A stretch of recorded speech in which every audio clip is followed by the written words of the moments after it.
Yes, good morning. Another assignment, that is assignment 2 for the nature of the singularities, expected examples. First example, what kind of singularity fz equal to z cosecant z has at z equal to infinity? Now here at most of the times or at many times we get z equal to infinity to be as a non-isolated essential singularity. So let's check this part first, right? For that we need the sequence of poles. So we have to find out the poles first. We are having the function fz equal to z cosecant z. Can I write it as z over sine z? Of course. Why not? Okay, poles of the fz are given by, the denominator should be taken to 0 and get the points z. Now sine z is equal to 0, which means sine of z is equal to, where the sine of z is 0, at sine n pi, depending upon the integer you are taking. At all the integers you will get 0, right? So for all the integers,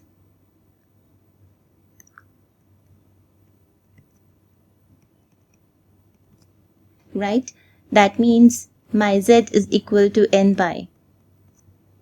Okay, so z equal to n pi, these are my poles, right? Pi, at 2 pi, at 3 pi. So I'm having so many number of poles, right?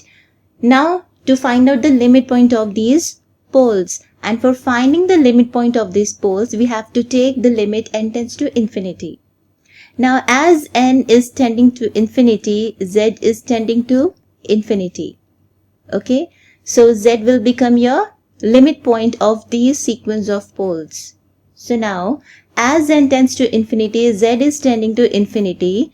This is the limit point of the sequence of poles of fz.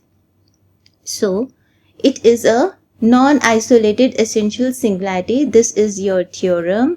I have proved this theorem in the earlier videos. Always take this theorem as your remark, right?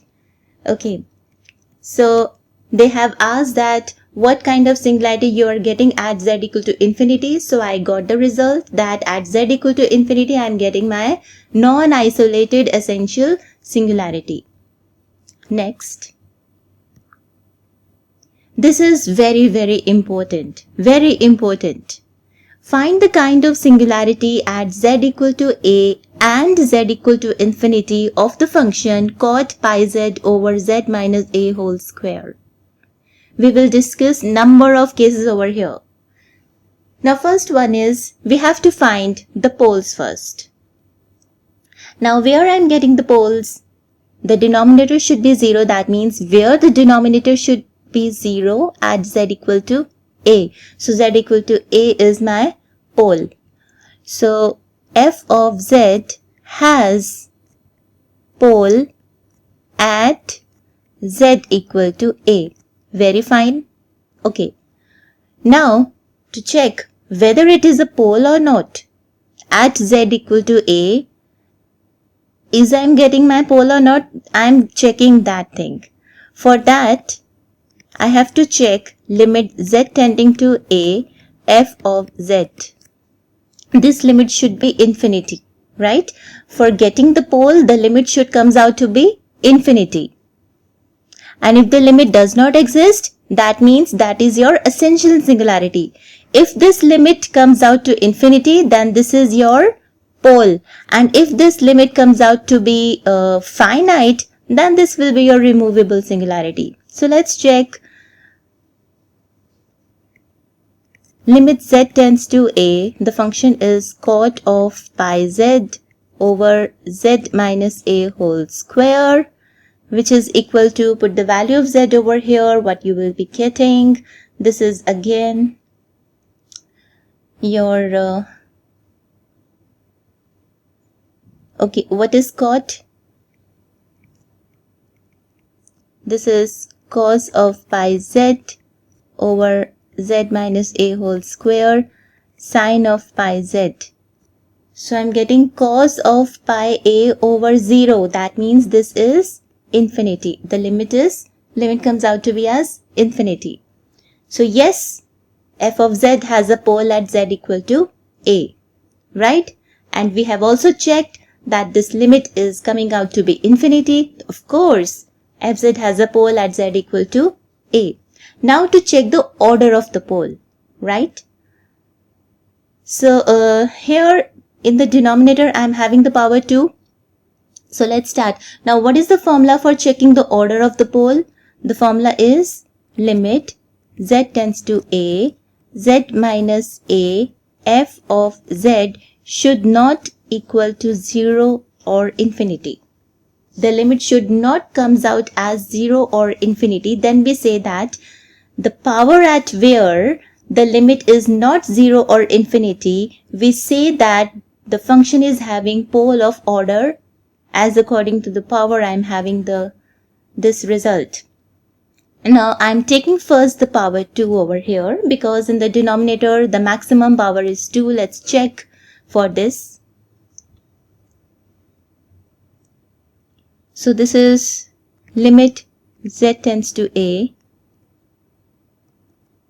z minus a square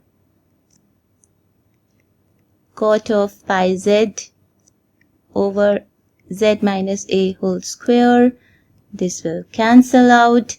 So I'm getting this to be cot of pi a, and this limit is not equal to 0 or infinity if I'm writing if a is not equal to 1 by 2 and a should not belong to integer. Because if a belongs to the integer, then I will be getting infinity. And also if your a is equal to half, this function does not exist because you're not because at a equal to 1 by 2, that is pi by 2. At pi by 2, cot is not defined, right? So we have to make the constraint that we have to leave the points where a is equal to half and z integers. At other points, this limit exists and is not equal to 0 or infinity. So I got my pole of order 2 over here, right? So therefore, fz is having a pole of order 2 at z equal to a if a is not equal to 1 by 2 and a is not equal to integer, right? So we are getting pole of order 2 at z equal to a with these two conditions. Now the subcases arises, what if a is equal to 1 by 2? Let's take now the power, let's take the power to be as 1. We have already checked the power 2. Let's check the power 1. So for that, limit z tends to a, and I'm not writing a over here, I'm writing a as 1 by 2 because I'm checking a is equal to 1 by 2. I'm checking at a is equal to 1 by 2. So instead of writing z tending to a, I'm writing 1 by 2. Z minus a means z minus 1 by 2, and power I'm taking 1 over here this time. And this is f of z. This is equal to limit z tends to 1 by 2. Function is cot of pi z over z minus 1 by 2. Now if you put half over here, this will be your 0 by 0 form, right? So you have to use the L'Hopital's rule over here, which is equal to limit z tends to 1 by 2. This is minus pi cosecant square pi z over 1. So the limit comes out to be, this is, if you put 1 by 2 over here, and we know that sine of pi by 2 is 1. So this is minus pi. Again, this limit is not equal to 0 or infinity. That means this function has a simple pole of order 1 at z equal to 1 by 2. Remember, here the order is 1 because I have taken the power 1. Right? Discussed this case? Okay. Next, what if A is belonging to integers? Right? So for here, I will not take the order 1 over here, because if I take the power 1, it becomes infinity. We do not want limit to be 0 or infinity. So limit z tends to a, z minus a, f of z. For power 2, it is not defined, right? For power 1, the limit comes out to be infinity. So remaining, I'm checking the power 3 over here. So limit z tends to a, z minus a cube cot of pi z over z minus a whole square. This is equal to limit z tends to a, it cancelled out, z minus a cot of pi z. This is equal to limit z tends to a, can I write cot of pi z as 1 over tan of pi z? Yes, of course.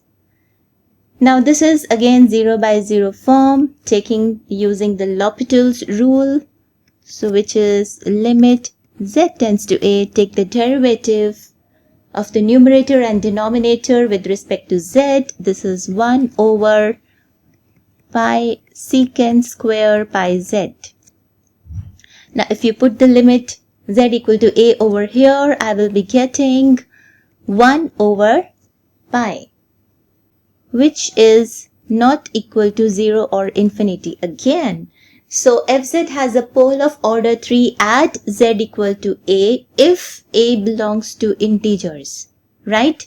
So here the note is written, at power 1 it becomes infinity. We do not want infinity because for checking the orders of the pole, we need limit not to be equal to 0 or infinity, right? So taking the power 3 over here. Now next is to check the non-isolated essential singularity, of course, where we are getting the poles.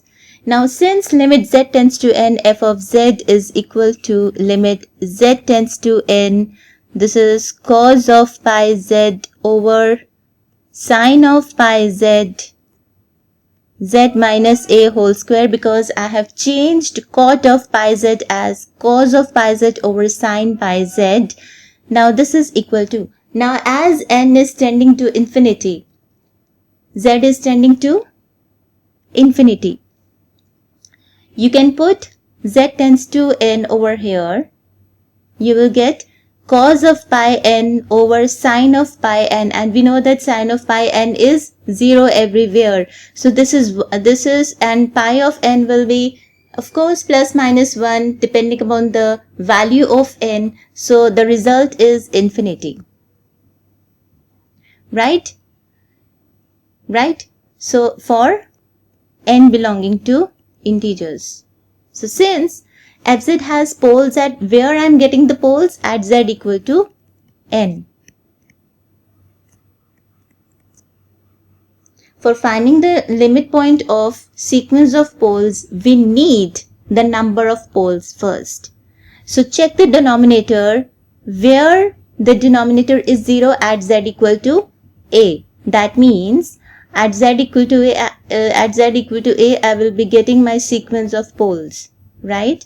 And also the limit z tends to n, at this n I am getting my limit to be as infinity. That means, of course, yes, at z equal to n I am getting my infinite number of poles for all n belonging to the integers, right?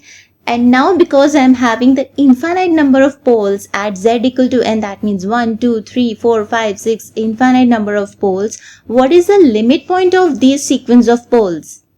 As n tends to infinity, z is tending to infinity. For checking the limit point, you have to take the limit n tends to infinity first and then see where the z is tending. So fz has poles at z equal to n. As n tends to infinity, z is tending to infinity. So z equal to infinity again is the limit point of the sequence of poles. Because it is the limit point of the sequence of poles, so fz has non-isolated essential singularity at z equal to n. Oh, sorry, at z equal to infinity. Of course, n is tending to infinity. So at z equal to infinity, your z equal to infinity is the limit point of the sequence of poles, which is your, and every limit point of the sequence of poles is non-isolated essential singularity. So z equal to infinity is your non-isolated essential singularity. Thank you guys. You just revise all the remarks again and again for the next videos because the remarks should be kept in your mind for solving the examples, which will become very easier to understand. So you have to understand these two videos again for the next video. Thank you very much. Goodbye. Have a nice day.